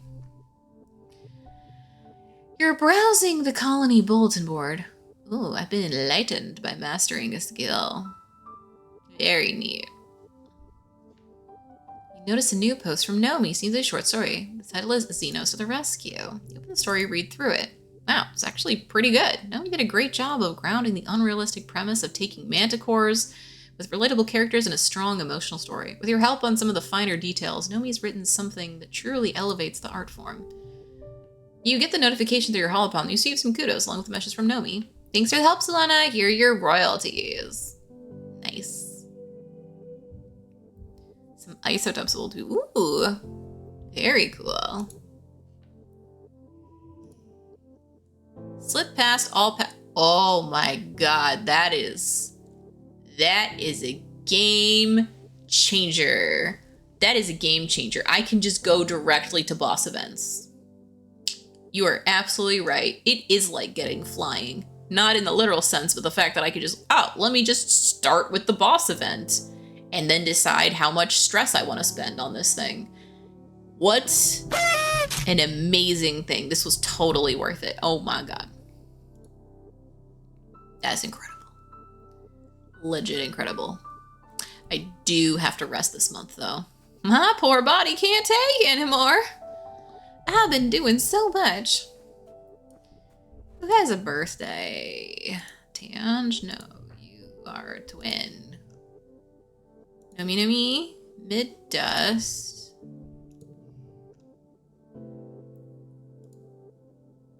Dislikes nothing. Interesting.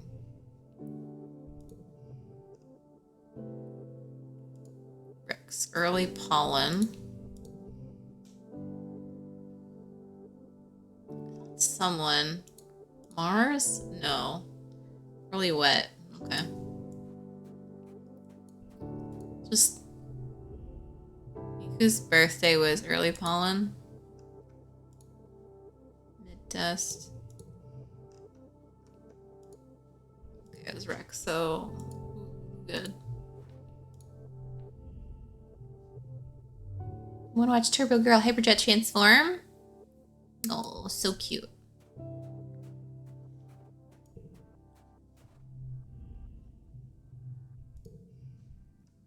When is Tammy's birthday? Late pollen. Is what it is. Hug me, you fool. Get 95 stress to grab bonds. Yep. That's true. I really could. Just to grab a boss event instead of having to recharge, but I really gotta recharge this month. Relax in the lounge. Yes. Your consoles. Yeah, no, it's insane that PS3 is retro now. How old is PS3? I kind of don't want to know. But I also want to know. Still, you wonder what songs they're writing these days. 10 million light years away on Earth. The only new music you've heard is when the adults have come up with a new space shanty. It's nice. Good music for harmonizing with your friends as you work, but it's not really something you want to hear all the time. Valid. This is fine. These are fine. Keep your memories. 20 years old. That's crazy. That's crazy. Okay, that's legit cray-cray. Where's Rex? Rex. Got you a present. It's your birthday. It's a log. Remember my birthday and brought the perfect thing to help build my bar. Obviously. Don't touch me. I just did my nails. I'm gonna scream until the adults go. Crimes against sophistication. Yeah, girl.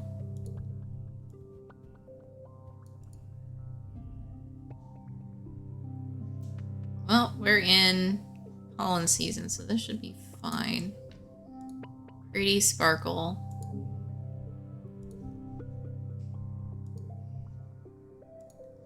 Late pollen. I'll never forget Tammy's birthday. I may have ever done this. I have something for you. Oh, I don't have any more of the... What else does Tangent like? Oh, the flowers. Perfect. Hope you find it useful. Do.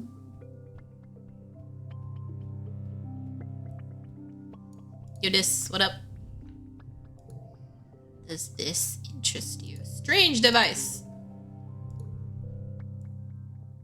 Still, 19 years is a long time. That's way older than I thought. The emulation as a whole is very quickly figured out. Yeah, I mean, the closer things get to just... The more modern the tech gets, I swear, the easier it gets to crack. Okay. Back to boss events. Yeah, 5 events remaining. Boss event remaining. This is all we want. We want the boss event. I gotta know.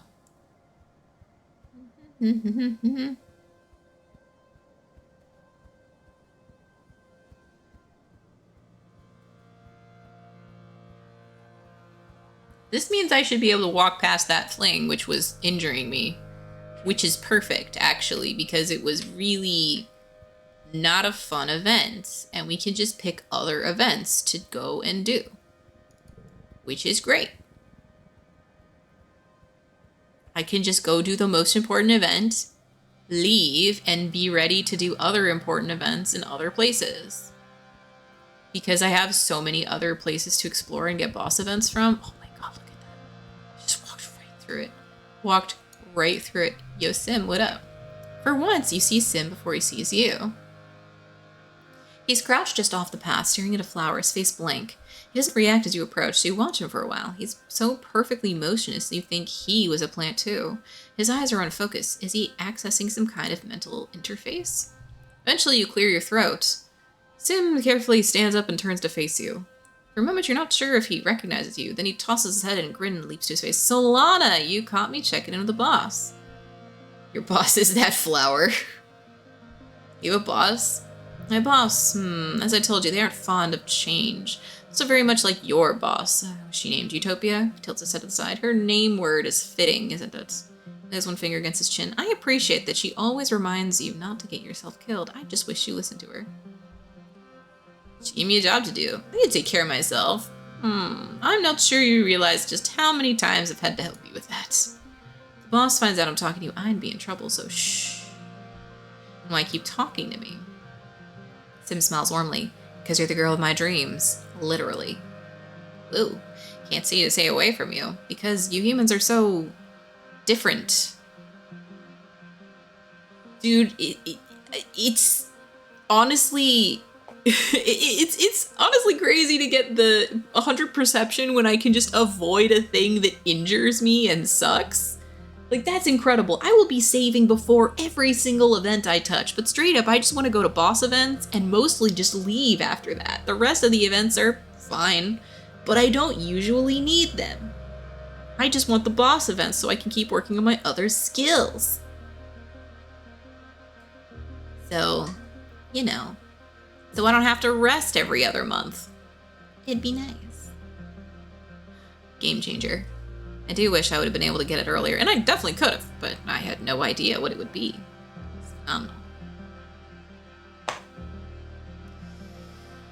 Humans are so different, he continues. I'm so bored of everyone else on this planet. The other gardeners, my boss, they have everything on Vertumna, just the way they like it. Don't want the teeniest thing to change. It's boring. See that tree? Sim points to a large tree with that many long limbs dripping from it embedded in the ground. That tree was a small creature for the part of its life cycle. You called it the Friki. As it plants its roots, that's where it stays for the rest of its life. The gardeners spend time as trees too, sometimes hundreds of years. If you do enough, you start to think like a tree, set in your ways. He spreads his hands, an earnest expression on his face. When I watch you, when I talk to you and learn about your species, I feel inspired. I feel young again. Wait, how old are you? I like to think I'm young at heart, Sim replies with a mischievous smile. You have so many more questions for this man, or gardener, or whatever he is, but as soon as you open your mouth to ask another, Sim cocks his head as if listening and holds up a hand. Sorry, he says, looking for all the world. He's been listening to the dang flower hum must away. Hello, hello, Rib 6. I am indeed Wibbly Wobbly today, and we are talking to aliens. That's fun. Aliens. Daddy's gone, off to protect the wild or rescue damsels or whatever. Maybe just avoiding your questions. We're actually flirting with aliens. Basically, this game is equivalent to simping for a little bit.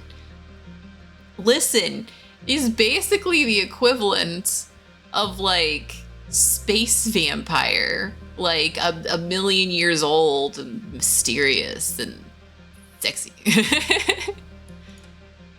I might like vampires. I might be into monsters in general. Boop. Just never touch that event ever again. Oh, look at that. Is that a boss event? What a coinky dinkle. What if we touch the boss event? Oh, you know. You know I went for the blue lady. I mean, I don't know. Could you do multiple romances? Because I probably did. I did play Mass Effect 1 and 2. I at least did one romance. I can't remember if I did more than one. I actually feel like I would pick a different character to romance this time around. I would probably romance a different character. Or would I? Dunno. My choices in games are different in real life. It's in poly. Yeah, they weren't that many. Most of them will want you out of themselves, which, like, I don't blame them. Expeditions has been collecting energy readings from this area, tracing the invisible ley lines of power like the one from the thumper that brought you here in the first place. They've pointed you to this cave, a nexus of power at the convergence of many lines. You feel the energy is different here, like a barely perceivable hum that prickles up the back of your neck. Like something is watching you. It's likely this was some sort of important place for the convergent domain, Utopia says, leaning on her glider. I've sent team throughs here, but it gets mighty tight up there. I'm hoping you and Dis might have better luck wiggling in there. Might be the caves inside open up again, and if they do, take plenty of readings, report back to me. This is vibrating beside you on nearly the same frequency as the weird power fluctuations. This is the real deal, he whispers mostly to himself. It's hard to shake the feeling of being watched. In fact, you're sure. Oh, yes, yeah, of course. There he is. You can see Sim's mysterious form up there watching you from a nearby ridge. He holds his hand up in greeting when he sees you looking. Utopia nods and leaves you to it. What's the plan? Talk to Sim first. You ensure that Utopia is good and gone before you and Dis kick up your gliders and talk to Sim. He looks delighted when you land beside him. You're getting warmer. He sings very, very hot. He rests his weight on his hands and kicks his feet over the ledge. I'm not supposed to tell you anything, he confides, but it's so interesting to watch you figure things out. Humans, so curious and so smart. Dis stammers and turns red, like you're not getting anything out of Sim, though. Grumble and glide back to the cave entrance. Prepare your caving equipment. Headlamps, a recording drone with a floodlight attachment, tiny buzzy flying thing that circles your head and sometimes illuminates what you want to look at. It's intelligent, which means it won't do what you want. Dispatch 9 annoyance. Utopia has also left you an anti-grav belt with a warning to practice extreme caution while spelunking down there. They make you lighter so you can climb more easily and won't hurt yourself as you fall. Enter the cave. Ooh. Perception challenge. Oh, we got the maximum perception. We're so good at perception. The narrow entrance leads to a bigger room that animals have clearly used as a den. It's enormous, with glowing mushrooms on the walls and piles of bones in some crevices. In some places, the walls are made of iridescent convergent domain obsidian, like this was once a great hall millennia ago. You can feel a cool breeze coming from somewhere, but it'll be tricky to find in the dark. Find a way in deeper. Garrus. Oh, yeah, Garrus is... Yep. I mean, still. No, it's good. It's great. Good stuff. I feel like I should save these. And yet... 4, 5. Oh yeah? Well, still, you get both. Yeah. I wanted the thing that's like, hey, you get bonuses if you got gems on your stuff. Fine. 4, 5, 6, 3, 4, 5, 6. Next. There we go. +2 for gems on each card. That's what I was looking for. 5.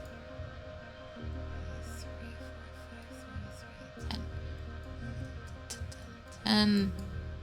3, 3, 4, 5.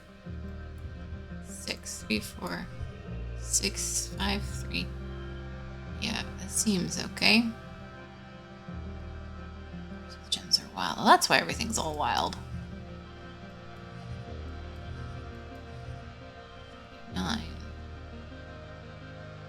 Oh, that's how that works. It's on the Potent Brew card. Wait, I wonder if... Oh, yeah. Okay, that's how that works. Neat, because this will count as a wild for all of that, and this counts as a wild for all of that. But...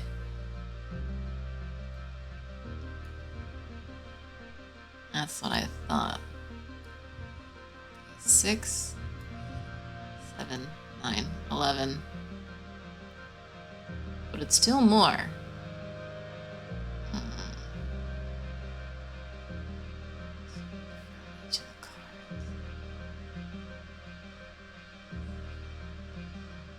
Five, 6, 7. We could do a +1. Got a lot of stuff.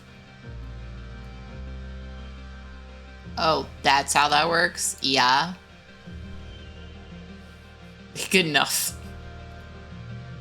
What a wild modifier. Yes, very wild. You find the source of the breeze by tossing some fine sand in the air and watching which way the dust blows. It's a very tight crack.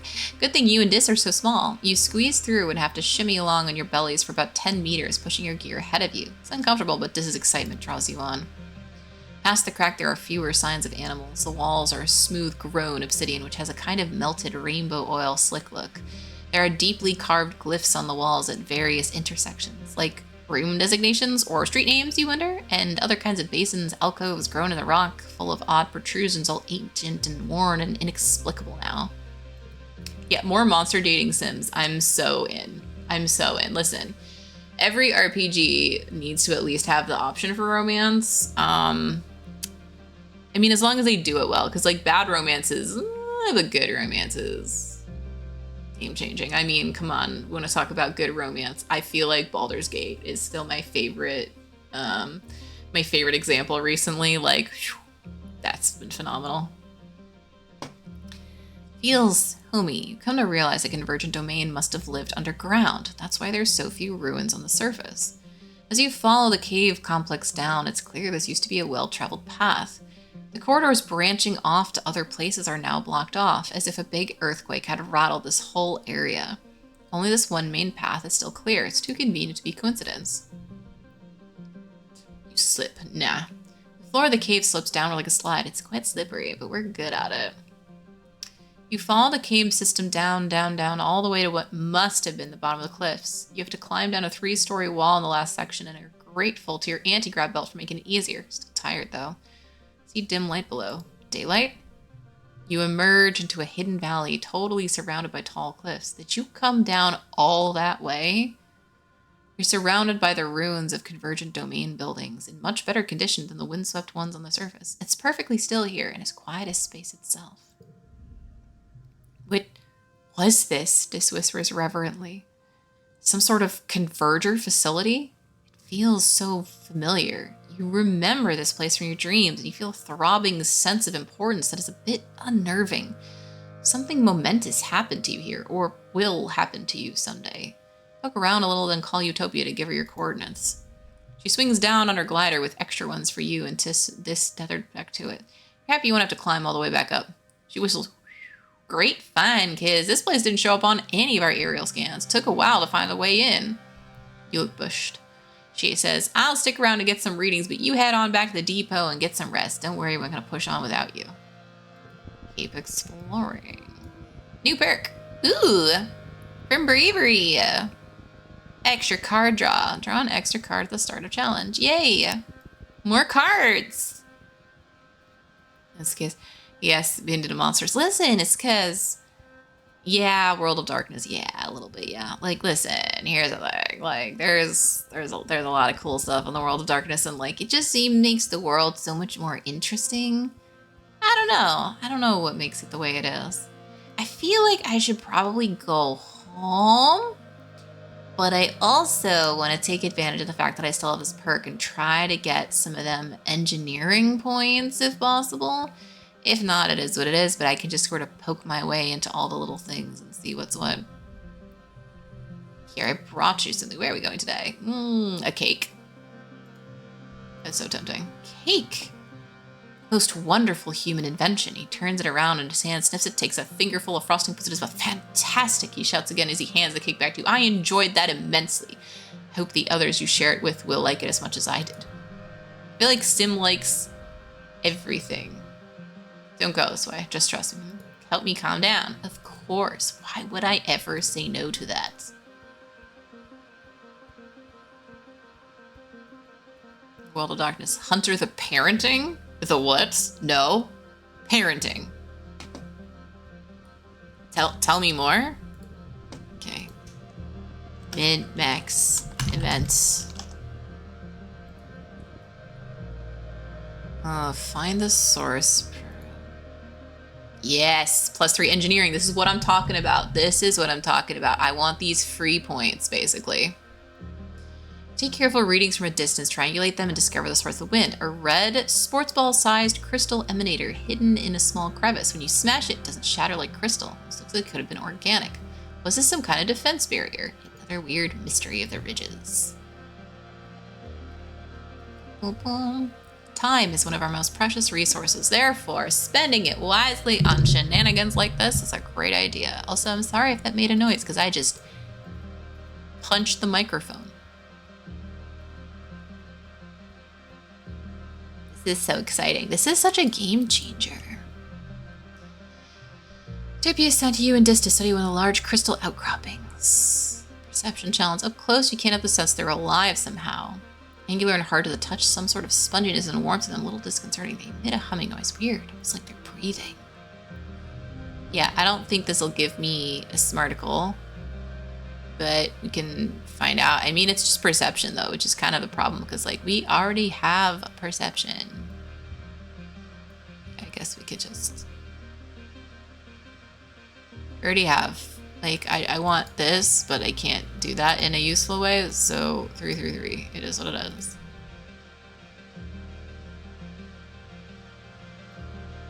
I'll save that. 4. Really? You can't get the plus? Oh, because it... Okay, 9.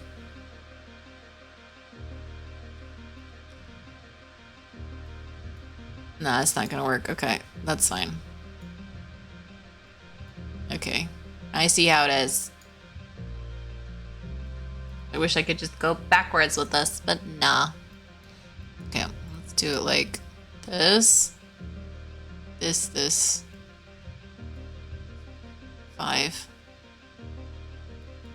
First or last thing. That's not great.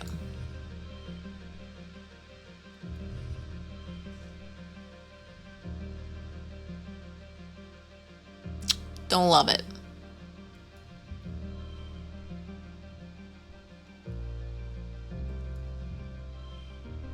I can make it work.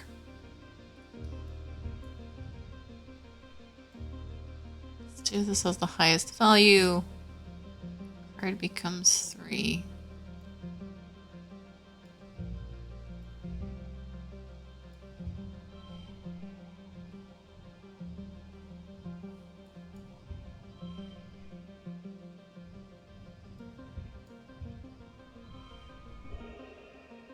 It'll work. Oh, the best score I could get. It's just the perception. It's useless. And again, why not? Try blocking the crystal sun. No. It's like photosynthesis, but not a plant. Try uprooting one. Try breaking one. Boom. Oh. That was a bad idea. Connected underground. Yes, I know. Network when I see one. They're alive, like fungus, but also kind of artificial, like the Convergence Domain's buildings. But they were used to harvest energy from sunlight, like living solar panels. I wonder if they've been growing wild this whole time, if they still power something. Wait, are you okay, Solana? Oh, we get engineering for this. Ooh, it's an explosion, though. You dust yourself off and scribble excitedly in your notes. This is an important scientific discovery. Yeah, sure. Is it worth it for the engineering? Maybe not. But we take what we can get here.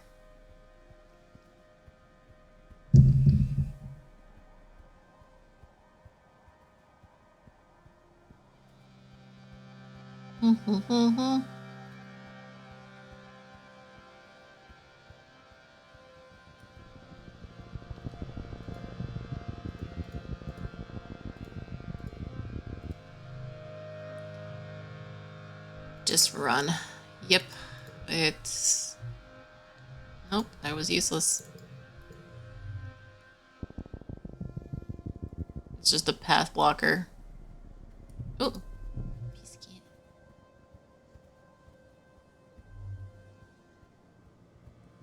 Send one of the more serious. Yeah, okay. Sounds good. Fortuitous skin. Oh. I mean, comedic series. Sounds interesting. I'll take a look at it. I feel like I've seen all the things for now, and that's okay. Go home. Yes, go home.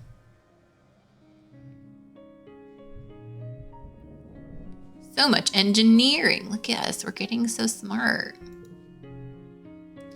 You're woken by the buzzing of your holopalm. It's a colony-wide alert. You rub your eyes and ponder the thickness of the air seeping into your bedroom through the open veranda door. It's an ominous but beautiful sight. The seasonal pale pink haze has turned deep fuchsia with scintillating silver sparkles running through it. The shimmer. Thankfully, you've all been inoculated against the shimmer, because this looks like a bad year for airborne spores. To be safe, you stay inside and seal your door and windows tightly. You spend the time playing holo games with your dad. After a couple days, the pollen fog passes without incident.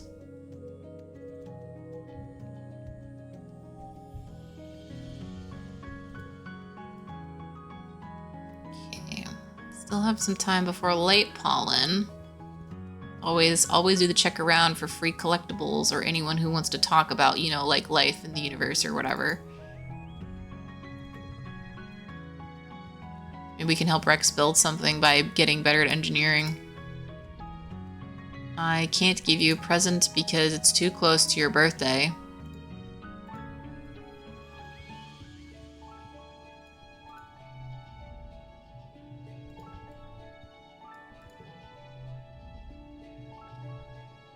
Text incoming!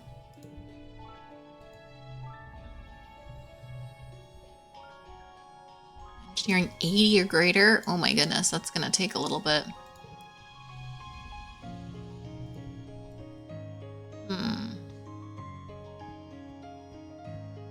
Can't give our dad or mom any gifts, so okay. Spoke display disc, do you want things? Nah.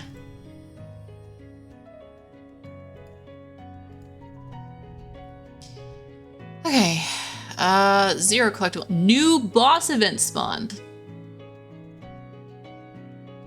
Guess we're going back to the ridge, everyone. Did not see that coming, I'll be honest. Hold on. Let me make sure I save before that. Save. New boss. Okay. Just a little bit more. Just a smidge. Just a little bit. I can't help it. I'm addicted to boss events. They're so interesting.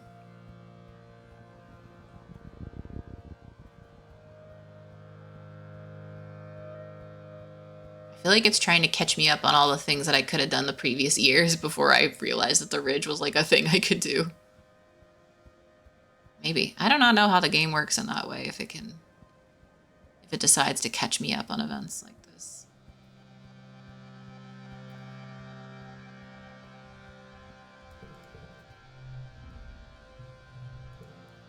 Yes, calm me down.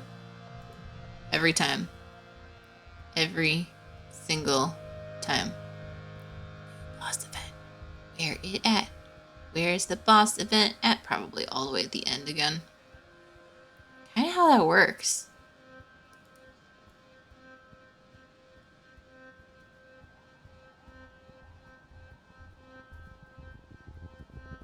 I ain't never clicking on you. You can't fool me. New boss events. Utopia has given you clearance to poke around the ruins in the secret valley. Stars, this place is neat. This thinks so too. At least we didn't have to climb back down again, he mutters. You can tell he's excited. The buildings are arranged in a spiral formation around a central point. They're made of that oil-slick obsidian, something that looks like a petrified bone and have parts missing for some other organic material has long since rotted away. It's all overgrown with vines and buried in the shifting sands. You follow the spokes of the streets until you approach the center of the valley where a large pyramid-shaped building surrounded by thumpers and a variety of other small buildings. Check out the pyramid. You walk around the massive pyramid, but you don't see any entrance. It's sealed tight. It vibrates with significance and looms hugely in your dream memories. You feel faint, just being close to it, but Dis doesn't seem to feel anything. When he insists, you give up. Investigate something else. You don't complain. Thank you for slaying the bot. Much appreciated. Take a look at the thumpers. The 4 thumpers are in careful alignment, forming a square with wide paths between them and the pyramid in the center. One is almost totally reduced to rubble. None are still active. Investigate the other buildings. Smaller, more deteriorated pyramid buildings dot around the valley, purposes unknown. There are also dozens of little obelisks, a couple meters wide with a circular design on one side. You approach a random one of these in the edge of the valley. That's when I'm getting a drink. Yeah. You lean on one of the round designs and the iris dilates open, sections grinding back like the world's rustiest automated door. Oh, absolutely we going in.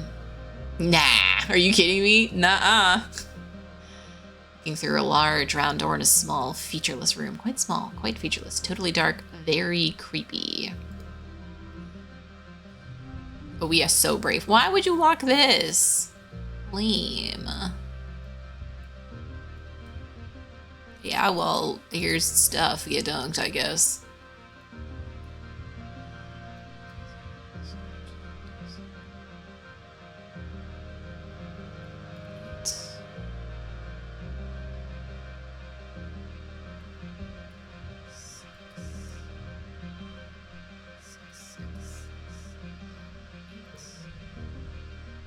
Okay, 41. We can do it. It's gonna be annoying, but we can do it.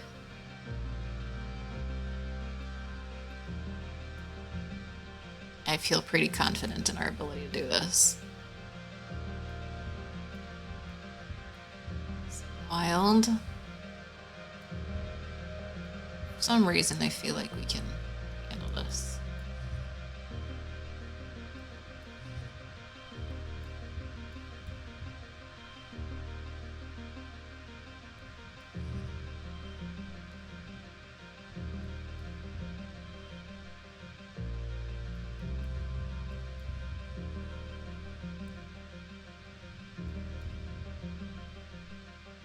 We can do better than this. Then again, wait, this value. What if it's a big number? What if it's a very big number?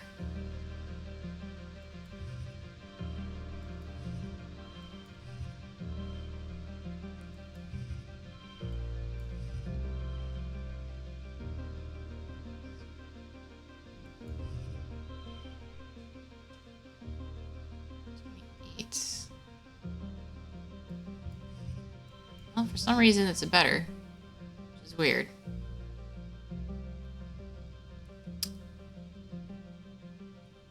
But I can do it more. Like, that gets pretty spicy. Thanks to the cape. True, that's true. I can go in there because of the cape, which is pretty great. It was a oh yeah, I definitely I'm pumping the weasel, which sounds real weird when you say it like that. But yeah, it works.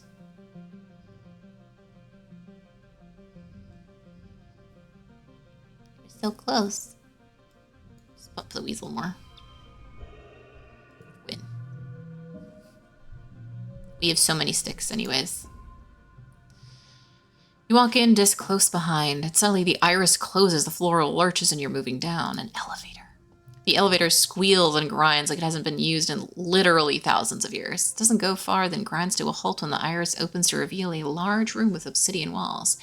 Like all convergent domain spaces, it's more cave than room, with stalactites everywhere and giant lumpy mounds of fungus. You wonder if the obsidian stuff they built with melts over time, running and dripping in extreme slow motion. There are consoles on the walls. Like this is some kind of control room, maybe. Most of it is long, dark, and covered with a thick layer of dust, except one device with 2 weird, bony, knobby sticks poking out of it. Touch stuff at random. You poke and grab things and grab sticks at random until suddenly you cease to be yourself. You're like a visual, audio, weirdly tactile representation of something vast. You have a feeling of being in a large and complex space. No, like you are the space, a digital space, like a computer system, as if you were sucked inside a 3D representation of the HoloNet and you could see files and processes and whole worlds of data, but an alien format that speaks to you in more sensation than logic. You let go of the sticks and the console room comes back. Grab them again and understanding fills your head. Feels not all that different from your bouts of deja vu, remembering. Like of memories being inserted into your mind and suddenly you just know how to use this interface. You just think where you want to go or what you want to know and away you go. The word array comes to mind. Look at us getting more engineering. A network of computers hosting millions of data nodes, information on every part of the planet from weather to soil conditions to individual creatures. Not just computers, but entities that feel intelligent and also digital, artificial consciousness like your ship's AI congruence. They're processing all that data and triggering subroutines to make minute changes on the planet's surface. Then a booming voice enters your brain and obliterates all else, speaking more in abstract thought than words, but loud. What are you doing in Wormhole Observatory Array Console 5, you nosy little creature? An explosion in your head and you're thrown backwards and out of the array. There must have also been an explosion in your hands, which are now singed. The console is blown out and dead. You're shaken. Something didn't like you poking around in there. Whatever the array is, whatever lives in it has been watching you, probably ever since you landed. You have a feeling Sim has something to do with this. He's either in league with the array or he's part of it. Knowing Sim, he won't tell you anything till he's ready to. Tell just about the array and the voice saying Wormhole Observatory. Clicks around impressed. The convergent name was sure up to some shit, he says. That's such a diss thing to say. Now you know about the array and how to access it. That can come in very useful. It turns out to be a danger to your colony. You decide to call it a day. Your arms feel all tingly and weak from getting electrocuted and your heart's still thumping a mile a minute, but you'll be back. Yep. Go home. Plus perception and more engineering. Look at us. We're like really like doing good on engineering. It's pretty slick. All right. Okay. I know. I gotta like, okay, actually no, I will not forget this. I need to give Tammy her present before we leave for today. It's necessary. Should I buy her a cake with kudos? No, I should just have one. Cake. Birthday cake. Good. Engineering perk is crazy. Oh, I bet it will be. Engineering is probably pretty sweet. No, not yet. It didn't unlock yet. I need to see something. I just need to know. Did a boss event respawn? New boss event spawned. All right. I don't know if you guys are as excited as me about like seeing all these boss events, but I'm just going to keep diving back in there until I literally can't anymore from stress. Recommend getting in. Well, I'm going to get more engineering from this. I don't think I will. I don't think I'll be able to get the perk. But like, I would love to get that perk in the not too distant future. I'm sure I will, but not today because I really have to go today. I, in fact, really super need to get some stuff done. I'm 1 point away. No? I don't know when it unlocks. It's like a random number. It might be like 3 points away. So I'd rather just see it next week. So 66. So I'm multiple points away. I'm 4 points away, so it won't be that quick. So yeah, a new boss again. And I don't know why I'm saving the third time, but just like, cause I guess. Anyways, so absolutely lovely, exciting time. I'm really so curious where this is going. Like exploring is literally, okay, like I spent so much time not exploring for so long and I had no idea how much exploration is in this thing. Oh, thank you for hydrate and stretch. I'm gonna give myself some tea after this, actually.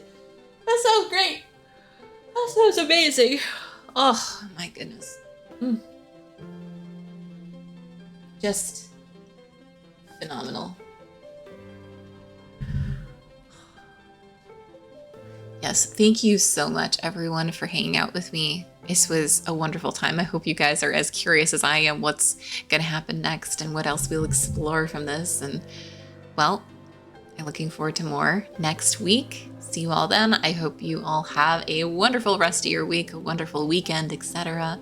And on Monday, I don't know yet. We're going to find out. Either I'm going to play this on Monday, in which case I will let people know if I do plan to do this, or we're going to play like one round of Balatro and just chat and Balatro, which also could be really fun. So we'll see. We'll see how I'm feeling. But anyways, see you guys later.